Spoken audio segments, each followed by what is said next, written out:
नमस्कार दोस्तों, Pawan Solanki general science YouTube channel पर मैं पवन सोलंकी आपका हार्दिक स्वागत करता हूं।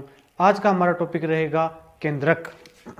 पिछली कक्षाओं में हमने कोशिका के बारे में पढ़ा था कि कोशिका क्या होती है। पिछली कक्षाओं में हमने पढ़ा कोशिका क्या होती है, कोशिका की खोज कैसे हुई, कोशिका कितने प्रकार की होती है, जैसे कि प्रोकैरियोटिक कोशिकाएं, यूकैरियोटिक कोशिकाएं, और कोशिका के अंदर कौन कौन सी चीजें पाई जाती है, जैसे कि इसके अंदर माइटोकॉन्ड्रिया पाया जाता है, राइबोसोम पाया जाता है और एक भाग उसका केंद्रक होता है जो उस कोशिका के बीच में पाया जाता है। तो आज हम देखेंगे कि केंद्रक क्या होता है, किस तरह केंद्रक की खोज हुई।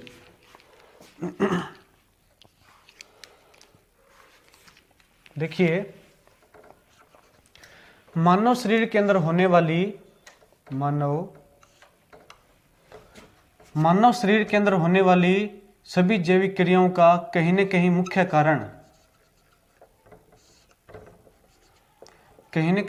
कारण केंद्रक को माना जा सकता है।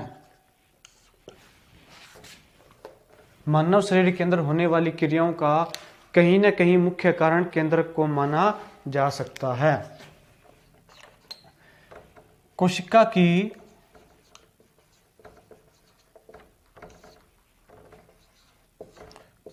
की सभी जैविक क्रियाओं का नियंत्रण केंद्रक करता है। कोशिका की सभी जैविक क्रियाओं का नियंत्रण केंद्रक करता है।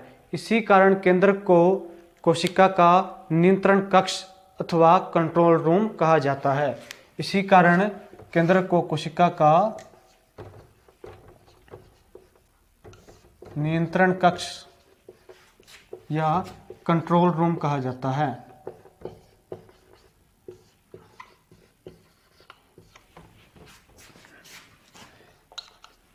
केंद्रक की खोज रॉबर्ट ब्राउन द्वारा 1831 में की गई।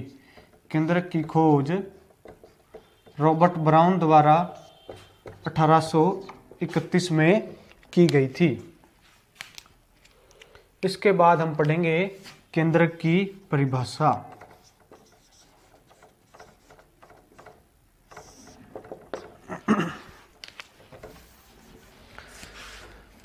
देखिए क्या कहती है केंद्रक की परिभाषा। कोशिका के अंदर या कोशिका के भीतर कोशिका द्रव्य से घिरा हुआ बीच में प्राय गोल आकृति का गहरे रंग के भाग को केंद्रक कहते हैं। देखिए, कोशिका के भीतर कोशिका द्रव्य से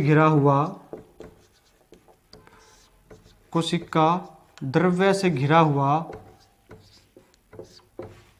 प्राय गोल आकृति का मतलब होता है कि अधिकतर केंद्र प्राय गोल आकृति के होते हैं। प्राय गोल आकृति का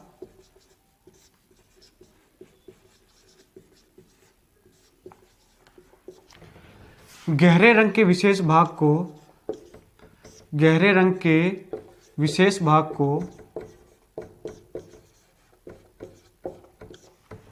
केंद्रक कहते हैं। गहरे रंग के विशेष भाग को केंद्रक कहते हैं। सामान्यतः एक कोशिका के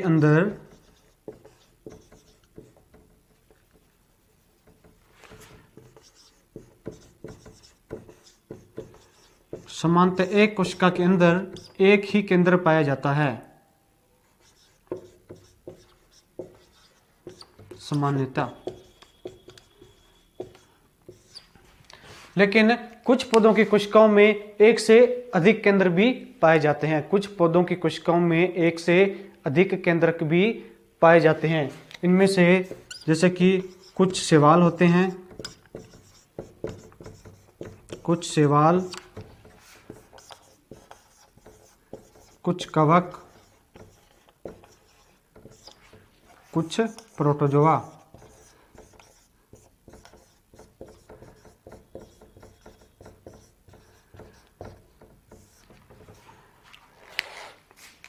तो इन कुछ शैवाल, कुछ कवक और कुछ प्रोटोजोआ की कोशिकाओं में एक से अधिक केंद्रक पाए जाते हैं।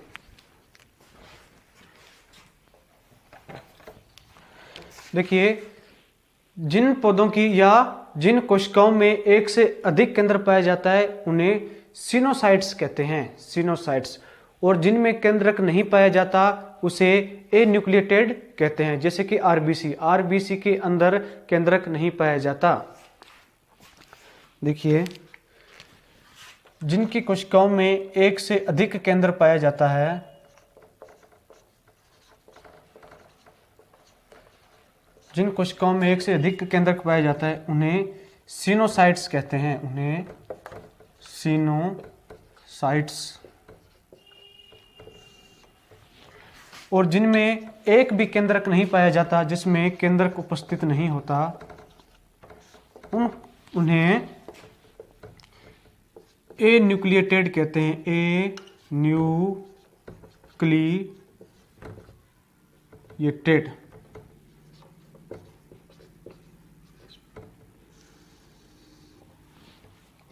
जैसे कि हमारे खून के अंदर जो आरबीसी पाई जाती है उसके अंदर केंद्रक नहीं होता।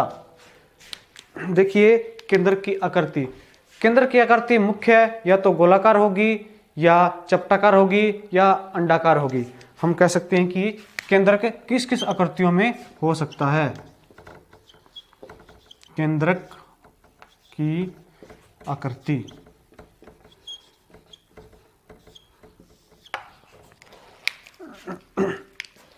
अधिकतर केंद्र गोलाकार होते हैं। केंद्र की आकृति हो सकती है गोलाकार,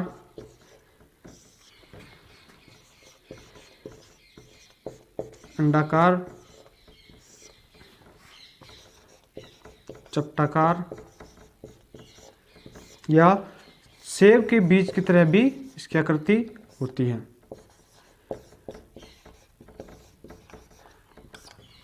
तो ये होता है कि किस तरीके से केंद्र की आकृतियां पाई जाती है।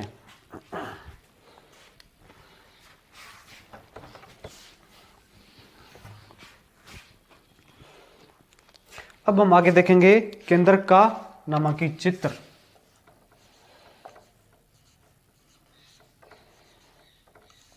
केंद्रक का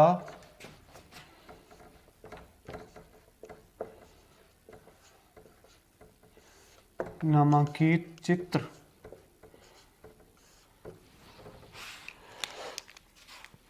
देखिए,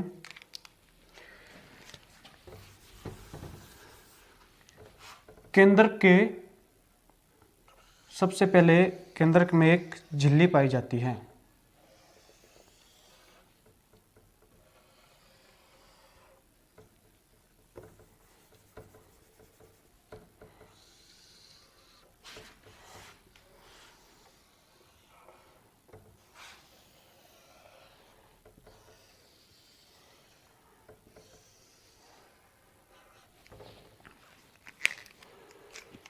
ये जो झिल्ली पाई जाती है इस झिल्ली को केंद्रक कला बोलते हैं, केंद्रक कला।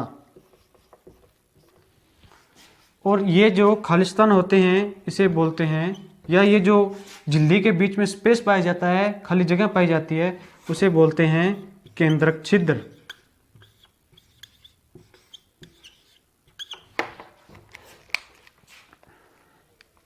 इसके अंदर एक केंद्रिका पाई जाती है।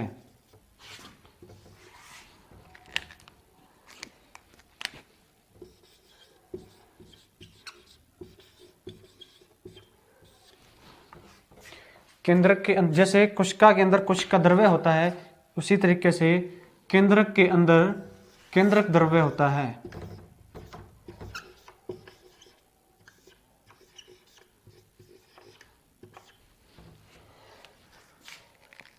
और इसके अंदर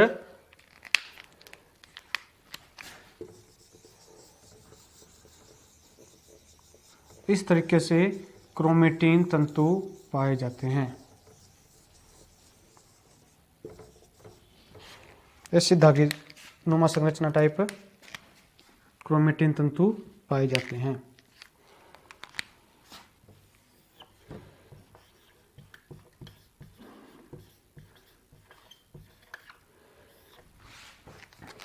तो ये हो गया केंद्रक का चित्र। इसके अंदर एक झिल्ली पाई जाती है जिसे केंद्रक कला कहते हैं। ये दोहरी झिल्ली होती है। इस खालिस्तान को कहते हैं केंद्रक छिद्र। इसके अंदर एक केंद्रिका पाई जाती है। यहाँ पे इसके अंदर केंद्रक रस भरा होता है जिसे केंद्रक द्रव्य या केंद्रक रस भी कहते हैं। और इसके अंदर ये धागीनुमा संरचना क्रोमेटिन तंतु पाए जाते हैं या क्रोमेटिन पाए जाते हैं। ये हो गए केंद्र का नाभिकीय चित्र। अब हम केंद्र की संरचना के बारे में पढ़ेंगे। देखिए, केंद्रक के अंदर मुख्य 4 भाग होते हैं। कौन कौन से? एक होता है इसके अंदर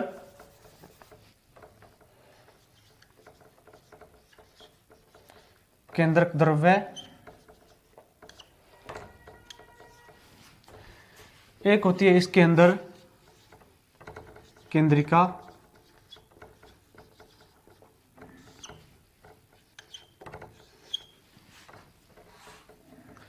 एक होते हैं इसके अंदर क्रोमेटिन,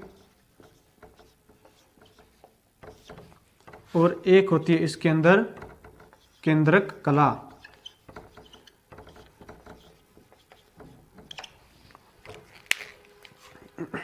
देखिए, केंद्रक द्रव्य क्या होते हैं? केंद्रक द्रव्य, पहला, केंद्रक द्रव्य को केंद्रक रस भी कहते हैं। केंद्रक द्रव्य को केंद्रक रस भी कहते हैं। केंद्रक के अंदर उपस्थित पारदर्शी तरल पदार्थ को केंद्रक रस या केंद्रक द्रव्य कहते हैं। केंद्रक के अंदर उपस्थित पारदर्शी तरल पदार्थ को केंद्रक रस या केंद्रक द्रव्य कहते हैं। पारदर्शी तरल पदार्थ,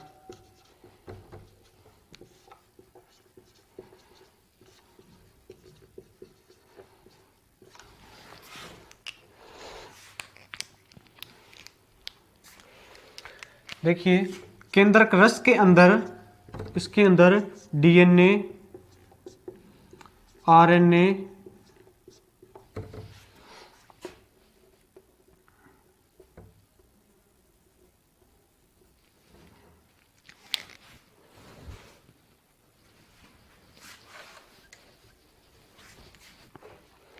देखिए, केंद्रक रस के अंदर आरएनए,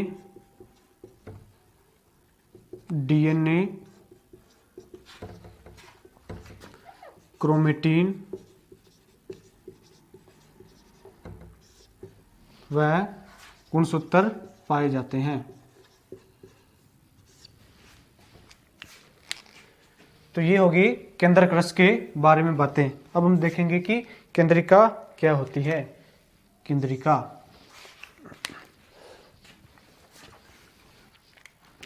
देखिए, केंद्रक के अंदर स्पष्ट गोलाकार संघ संरचना पाई जाती है जिसे केंद्रिका कहते हैं। केंद्रक के अंदर स्पष्ट गोलाकार संघ संरचना पाई जाती है जिसे केंद्रिका कहते हैं। केंद्रक के अंदर स्पष्ट गोलाकार संघ संरचना पाई जाती है जिसे केंद्रिका कहते हैं। केंद्रक के अंदर स्पष्ट गोलाकार संघ संरचना पाई जाती है जिसे केंद्रिका कहते हैं। इसकी संख्या 1 से 3 तक होती है।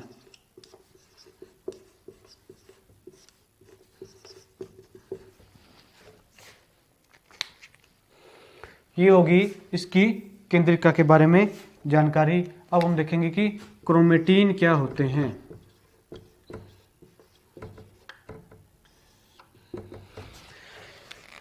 केंद्रक के अंदर उपस्थित सूक्ष्म तंतुओं के जाल को क्रोमेटिन तंतु कहते हैं।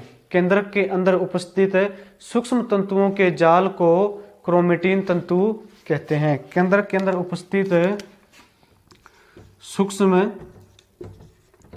तंतुओं के जाल को क्रोमेटिन तंतु कहते हैं। और केंद्र कला क्या होती है? केंद्र के अंदर पाए जाने वाली दोहरी झिल्ली को केंद्र कला कहते हैं। केंद्र के अंदर पाए जाने वाली दोहरी झिल्ली को केंद्र कला कहते हैं।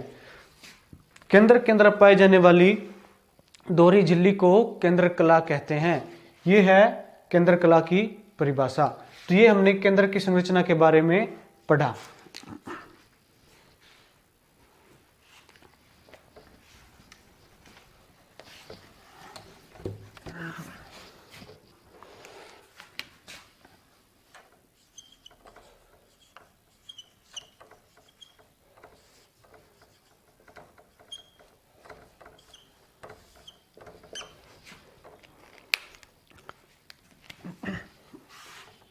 पहला कार्य है यह कोशिका की जैविक क्रियाओं का नियंत्रण करता है। कोशिका की जैविक क्रियाओं का नियंत्रण करता है।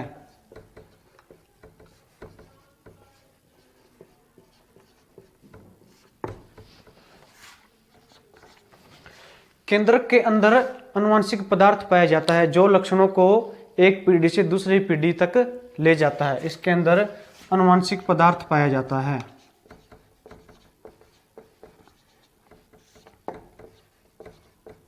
जो लक्षणों को एक पीढ़ी से दूसरी पीढ़ी तक ले जाता है। केंद्रक कोशिका विभाजन के लिए जिम्मेवार है। यह हम कह सकते हैं कि केंद्रक कोशिका विभाजन का कार्य करता है।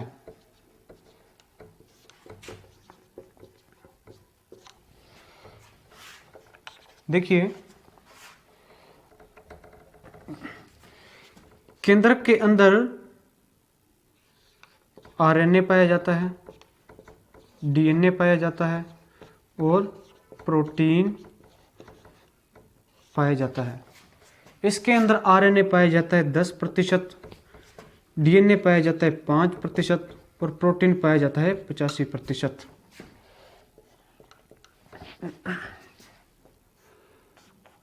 देखिए, जंतु कोशिका का सबसे बड़ा कोशिकांग होता है केंद्रक। जंतु कोशिका का सबसे बड़ा कोशिकांग होता है केंद्रक और पादप कोशिका का सबसे बड़ा कोशिकांग होता है लवक। केंद्रक कोशिका जंतु कोशिका का सबसे बड़ा कोशिकांग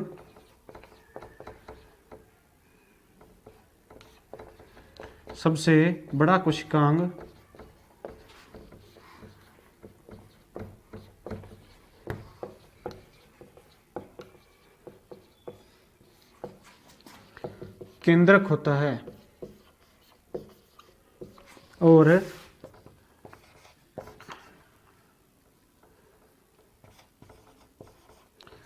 पादप कोशिका का सबसे बड़ा कोशिकांग होता है लवक। तो ये हमने केंद्रक के कार्य पढ़े।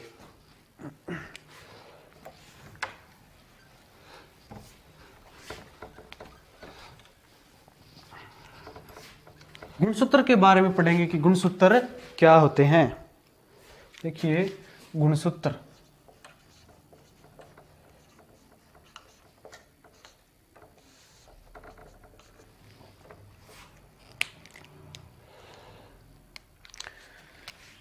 सबसे पहली बात यह कि गुणसूत्र कोशिका के केंद्रक में पाए जाते हैं। गुणसूत्र कोशिका के केंद्रक में पाए जाते हैं।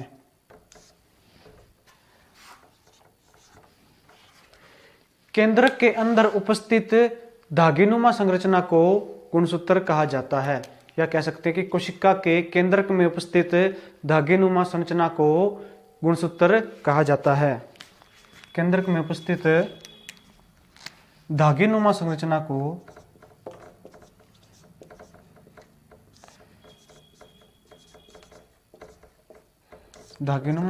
को गुणसूत्र कहा जाता है।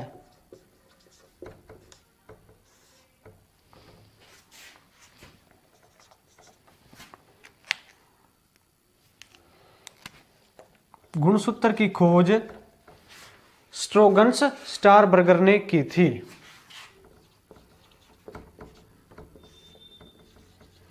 गुणसूत्र की खोज स्ट्रोगन स्टारबर्गर ने की थी।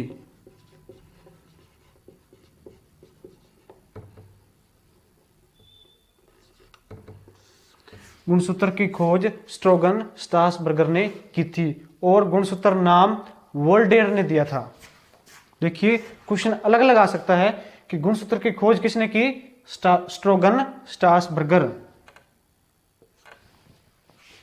और गुणसूत्र नाम किसने दिया था, देखिए गुणसूत्र नाम दिया था वोल्डेयर ने।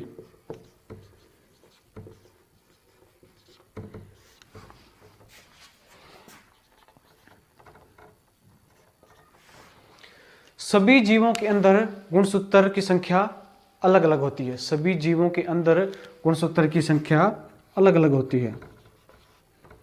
सभी जीवों में गुणसूत्र संख्या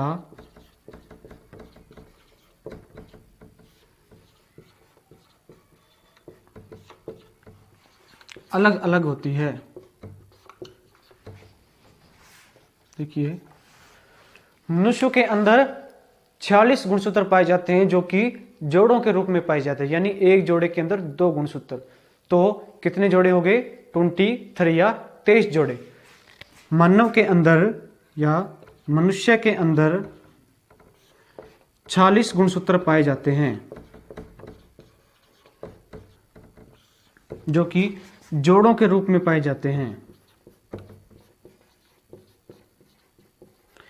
तो कुल कितने जोड़े हो गए, ये हम कह सकते हैं कि मनुष्य के अंदर 23 जोड़े गुणसूत्र पाए जाते हैं।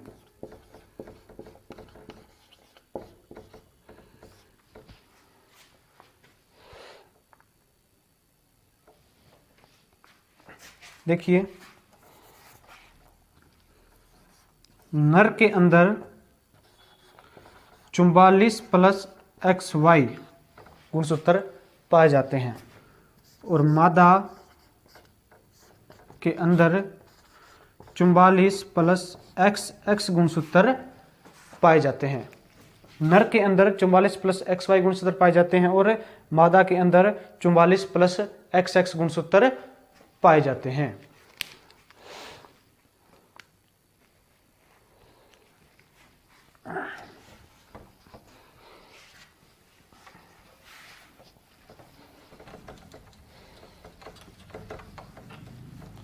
अब हम पढ़ेंगे मानव लिंग निर्धारण, या किस तरीके से मानव के लिंग का निर्धारण होता है, किस प्रकार से पुत्र पैदा होते हैं और किस प्रकार से पुत्री पैदा होती है।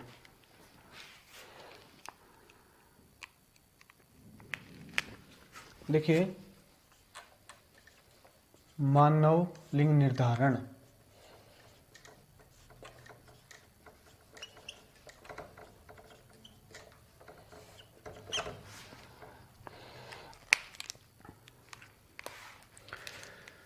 मानव के अंदर 46 गुणसूत्र पाए जाते हैं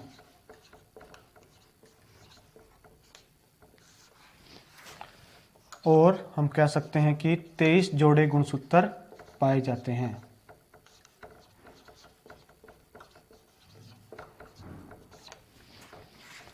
मानव के अंदर 22 जोड़े समान होते हैं, यानी कि हम कह सकते हैं कि मानव के अंदर 22 जोड़े समान होते हैं। हम कह सकते हैं कि मानव के अंदर जो 22 जोड़े समान होते हैं उन्हें कायिक गुणसूत्र कहते हैं। मानव के अंदर 22 जोड़े समान होते हैं, यानी कि ये गुणसूत्र नर में भी उपस्थित होंगे और मादा में भी उपस्थित होंगे। इस गुणसूत्रों को कायिक गुणसूत्र कहा जाता है। 22 जोड़े अर्थात हम कह सकते हैं कि 44 गुणसूत्र। लेकिन एक जोड़ा जो नर के अंदर XY होता है और मादा के अंदर XX होता है, ऐसे गुणसूत्रों को सेक्स क्रोमोसोम कहा जाता है या लैंगिक गुणसूत्र कहा जाता है। जो नर के अंदर XY फॉर्म में होता है और मादा के अंदर होता है XX, ऐसे गुणसूत्रों को सेक्स क्रोमोसोम कहते हैं।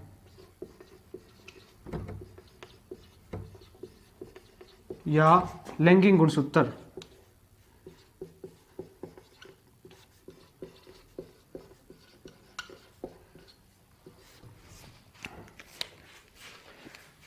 देखिए मनुष्य के अंदर लैंगिक निर्धारण यही एक जोड़ा सेक्स क्रोमोसोम करता है कि उत्पन्न होने वाली संतान नर पैदा होगा या मादा पैदा होगी। तो हम चित्र की सहायता से देखेंगे कि किस प्रकार से मानव के लिंग का निर्धारण होता है।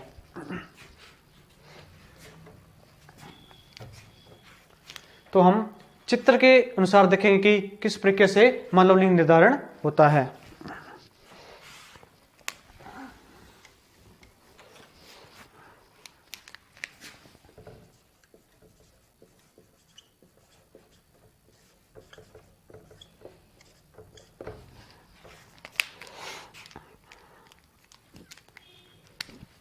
देखिए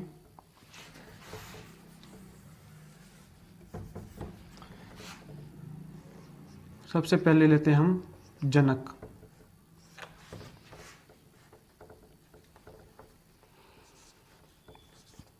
नर,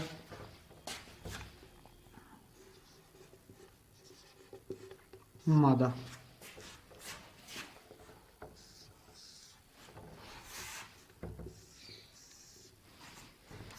नर के अंदर पाए जाते हैं 44 प्लस एक्स वाई और मादा के अंदर पाए जाते हैं 44 प्लस एक्स एक्स, टोटल 46 गुणसूत्र।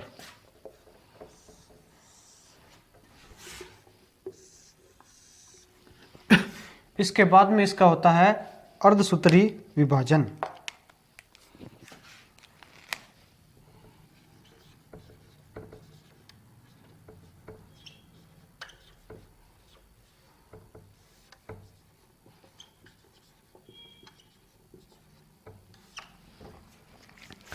अर्धसूत्री विभाजन में ये गुणसूत्र आधे आधे युग्मकों के रूप में टूट जाते हैं, यानी ये 22 प्लस एक्स और आधे इधर गए तो 22 प्लस वाई। यहां पर भी अर्धसूत्री विभाजन होगा, आधे गुणसूत्र एक युग्मक बन गया 22 प्लस एक्स, इसका दूसरा युग्मक बनेगा 22 प्लस एक्स। देखिए इसमें दोनों युग्मक बनेंगे 22 प्लस एक्स 22 प्लस एक्स, इसके अंदर एक बनेगा 22 प्लस एक्स और एक बनेगा 22 प्लस वाई। तो यहां हम लिख सकते हैं कि ये बन गया इसका युग्मक निर्माण।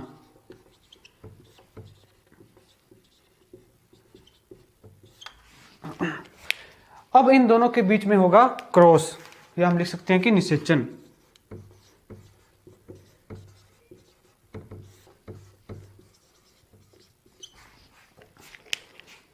देखिए जब इस वाले गुणसूत्र का इस वाले गुणसूत्र के साथ क्रॉस होगा तो यहां वाले संतान के गुणसूत्र होंगे 44 प्लस एक्स एक्स।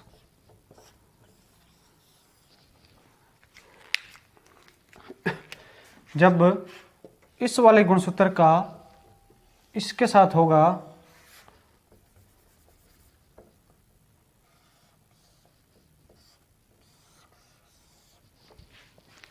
तो यहाँ वाली संतान के गुणसूत्र होंगे 44 प्लस ये x और ये वाला भी x।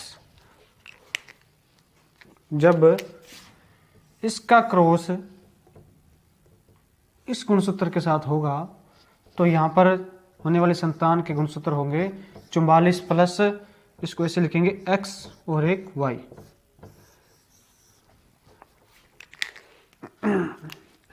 जब इस वाले का क्रॉस इसके साथ होगा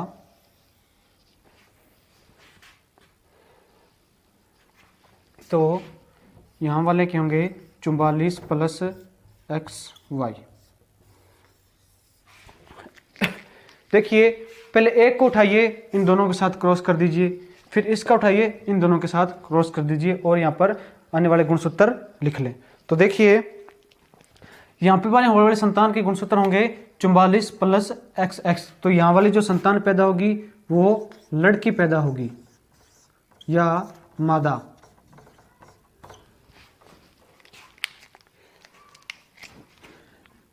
यहाँ वाले केस में जो संतान पैदा होगी वो भी लड़की पैदा होगी, क्योंकि इसके अंदर गुणसूत्र 44 प्लस एक्स एक्स पाए जाते हैं।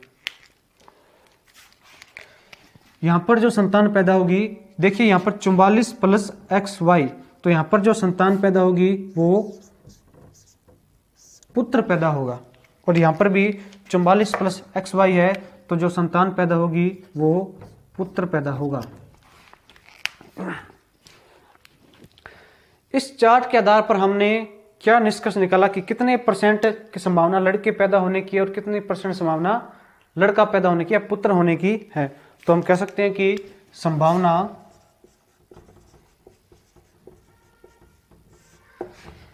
50% तो होगा नर और 50% मादा, यानी कि 50-50, कि 50% संभावना पुत्र होने की है और 50% संभावना पुत्री होने की है।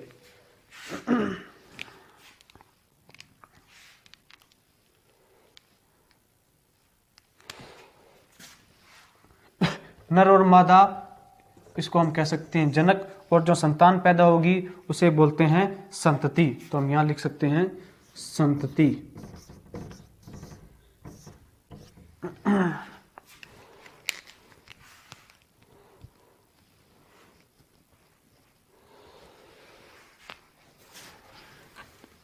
परीक्षा की दृष्टि से कुछ महत्वपूर्ण तथ्य पढ़ेंगे।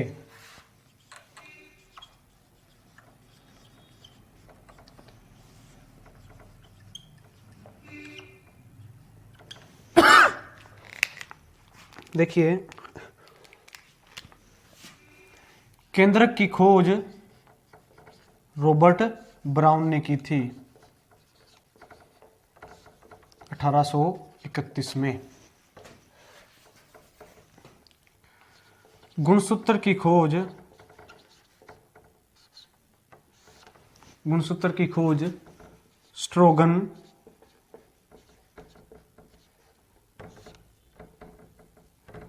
स्टार्सबर्गर ने की थी।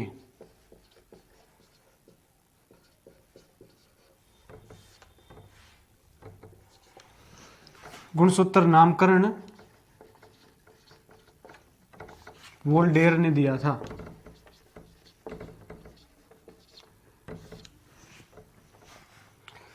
डीएनए के बारे में सबसे पहले फ्रेडरिक मिस्र ने बताया था। डीएनए का double helix model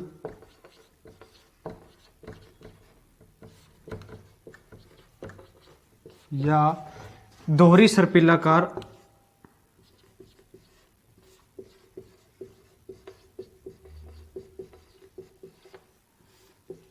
model Watson एवं क्रिक नामक वैज्ञानिक ने दिया था। वॉटसन एवं क्रिक नामक वैज्ञानिक ने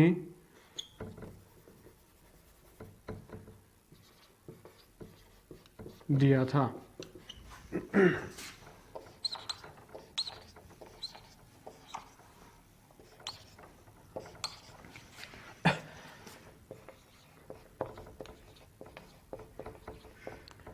कोशिका का नियंत्रण कक्ष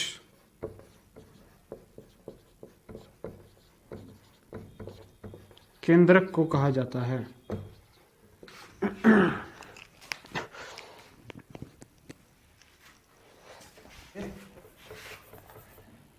मानव शरीर के अंदर पाई जाती है कोशिका, ये होगी कोशिका।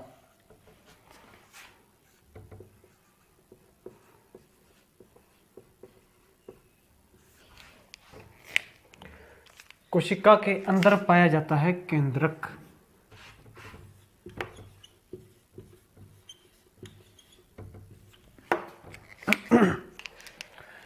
केंद्रक के अंदर पाए जाते हैं गुणसूत्र। इस तरीके से गुणसूत्र पर उपस्थित होते हैं जीन।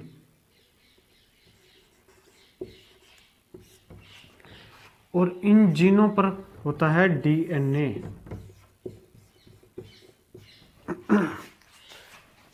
देखिए, मानव शरीर में पाई जाती, मानव शरीर किसका बना होता है? कोशिकाओं का।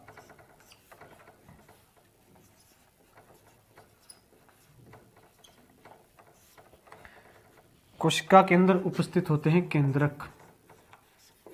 कोशिका के अंदर उपस्थित होते हैं केंद्रक। केंद्रक में उपस्थित होते हैं गुणसूत्र। गुणसूत्र पर होते हैं जीन।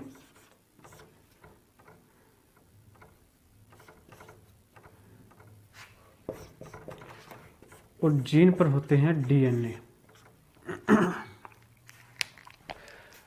आशा है कि दोस्तों आपने इस लेक्चर को एंजॉय किया होगा। अगर आपको ये लेक्चर अच्छा लगा तो प्लीज़ हमारे चैनल को लाइक, सब्सक्राइब और शेयर जरूर कीजिएगा।